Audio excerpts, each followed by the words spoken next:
Oh, that full moon energy. Let me explain some things about the full moon. Full moon and new moon, for that matter. It affects us all very differently, depending on what's going on in our life, depending on what sign the moon is in currently, and depending on what sign you are. So, every moon can make you feel differently. Some full moons will give you lots of energy.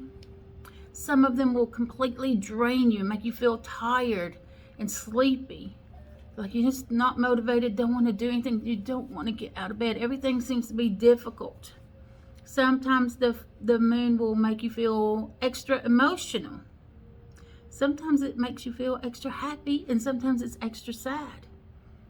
Either way, pay attention to the cycles of the moon, what sign they're in, and how those moons affect you. Start writing these things down. Make your own chart so that you know. So eventually, you'll have a full chart here of the different moons and what sign they're in. And when one is coming up in a particular sign that is making you extra tired or extra sad, you'll know how to adapt your life around that period, around those few days, right? And it'll help you get through that little time period much easier.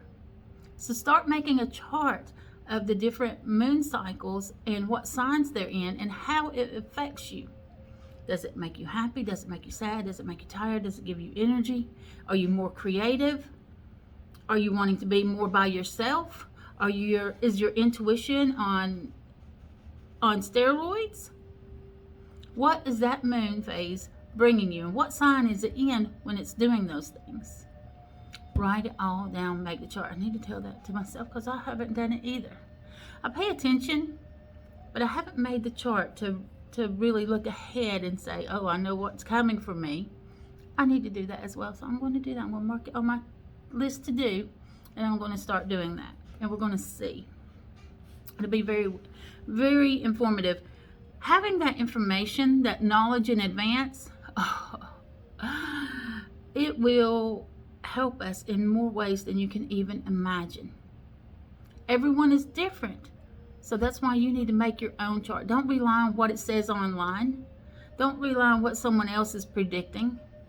Go measure it yourself. Write down these dates. Write down what sign the moon is in and what phase it's in and what you're feeling during that time. Then you'll know. You're going to see those cycles repeating again and again. Every time the moon is at that phase and in that sign, you're going to feel this particular way. There may be some things that heighten those experiences depending on what's going on in your life at that moment as well. So some of those things, maybe you have a little bit of sadness or a little bit of depression during a certain full moon or a certain moon phase that's in a certain sign. But say you're going through a breakup of some kind at that moment. That can make it even more heightened. So consider those things as well. Write down what's happening in your life if something extreme is going on as well. It doesn't always have to be that way, but it could. Anyway, tomorrow is the full moon. Get your tools out, charge up your moon water, charge your tools, soak up that full moon energy. Allow it to help you finish clearing out any debris left over from your past. It's time to cut ties. It's time to clean everything out, move away all the debris. Spring cleaning time, right? Right in the middle of winter. But you're going to find it's going to help you a whole lot moving forward. Let's start February off right with a clean house.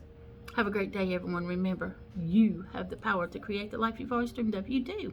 Get outside, touch the earth, cleanse your space. Do your meditations, please.